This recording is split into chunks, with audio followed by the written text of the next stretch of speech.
सद्गुरु के सानिध्य में, सद्गुरु के सानिध्य में, सद्गुरु के सानिध्य में, समर्पण के संस्कार में आ जाती है जब कोई आत्मा, तो घट जाएगी उसके जीवन में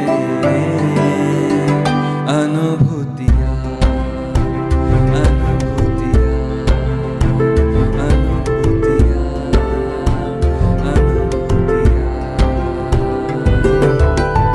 आओ हम सब मिलकर बाटे ईशा समर्पण में अनुभूतियाँ। आओ हम सब मिलकर बाटे ईशा समर्पण में अनुभूतियाँ।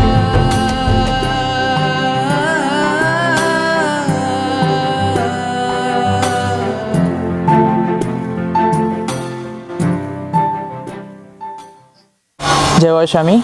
मेरा नाम मुकेश गुजराती है और मैं जामनगर से हूँ।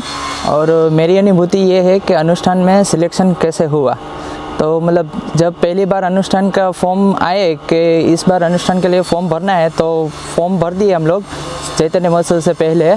और मालूम नहीं था कि होगा कि नहीं होगा, और पहली बार ही भरा था और खूब इच्छा थी कि नहीं इस बार अनुष्ठान में जाना है और अंदर से ही जाना है।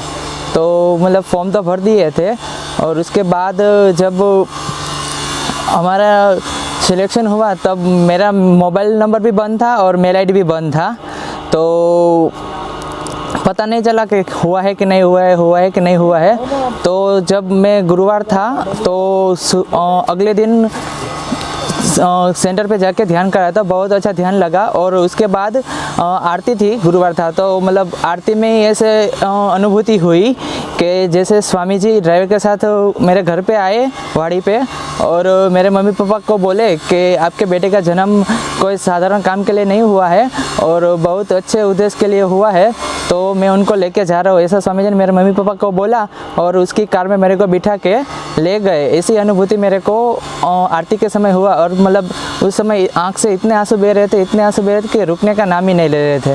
फिर जाके ऑफिस के लिए निकल गया, और साइड पे जब था एयरपोर्ट अथॉरिटी में, तब दोपहर के समय खाना खा के बस खड़े ही हुए थे। तो हमारे जो सर है कणजिया सर करके, तो वो मतलब सुबह से एक कैलकुलेशन में लगे हुए थे सिविल का कि इसमें कितना डिफरेंस आता है। तो मेरे मुंह से ऐसे ही निकल गया कि 2 फीट का आएगा। तो मतलब वो आधा घंटा ऐसे ही कैलकुलेशन किया, उसके बाद बोले कि हाँ 2 फीट का ही डिफरेंस आ रहा है। ये जैसे ही मतलब हुआ तो मैंने कहा चित्त शक्ति का उपयोग अपने निजी जीवन के लिए नहीं करना चाहिए, किसी अच्छे कार्य के लिए करना चाहिए। बस जैसे ही मेरे शब्द से ये चित्त शक्ति का शब्द निकला, ऐसे ही हमारे आचार्य है वर्षाबेन जामनगर के, उनका कॉल आया मेरे को कि भाई आपका अनुष्ठान के लिए सिलेक्शन हो गया है। तो मतलब उसको मैं क्या बोलूँ, उस समय मेरे पास वर्ड ही नहीं थे। बस ऐसे ही आँख से आंसू बहने लगे और 10-15 मिनट तक कॉल चालू रहा, लेकिन मैं उसको कुछ बोल ही नहीं पाया कि ये गुरु कृपा है, तो मतलब उसके लिए क्या वर्ड्स बोले। तो ऐसे ही मतलब हो गया गुरु कृपा में सिलेक्शन। और उसके बाद मेरे को मतलब जब ये 45 दिन के अनुष्ठान के लिए आना था, तो सोच रहा था कि अभी अभी जॉब लगी है और कैसे अनुष्ठान के लिए जाऊँ। तो मतलब स्वामी जी का सब प्री प्लानिंग रहता है और बहुत एडवांस रहता है। तो मेरे को जहाँ जॉब मिले वो मेरे जो जनरल मैनेजर है वो भी मतलब मेडिटेशन ही करते हैं और काफ़ी कुछ जानते हैं इसके बारे में। तो मैंने उनको बताया कि मेरे को ये मेडिटेशन के लिए जाना पड़ेगा। तो मतलब लास्ट तक ऐसा फाइनल नहीं हुआ था कि जा पाऊँगा कि नहीं जा पाऊँगा। तो ऐसे ही बस निकल गया कि भाई जाना है तो बस जाना ही है। तो रिटर्न का टिकट तो कंफर्म हो गया था, लेकिन आने का टिकट कंफर्म नहीं हुआ था। तो मेरे को हर बार लास्ट टाइम पे ही मतलब निकलने का वो रहता है कि जैसे भी जाना है स्वामी जी जैसे पहुंचाना चाहते हैं वैसे पहुंचा देते हैं। और इस बार मैंने टिकट भी नहीं किया था, तो मतलब निकलते समय ऐसे ही ट्रेन में वो जनरल टिकट लेके बैठ गया था और इतनी अच्छी तरह से मेरे को यहाँ दांडी पहुँचाया कि उसका मैं शब्द में बयां ही नहीं कर सकता। बिना रिजर्वेशन के टिकट के आया तो भी मतलब जनरल में सोते सोते ही आया, बहुत अच्छे से मेरे को पहुँचा दिया।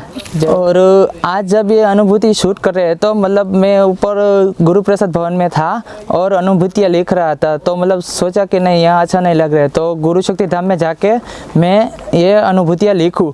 तो गुरु शक्ति धाम में आया तो पीछे मतलब वो लकड़ी की कटाई की मशीन चल रही, तो उधर भी मेरे को नहीं लगा कि नहीं यहाँ नहीं लिख पाए। फिर मेरे को ऐसे ही दिमाग में आया कि चलो जेंट्स पंडाल है वहाँ जाके अनुभूतियाँ लिखते, वहाँ कोई नहीं होगा।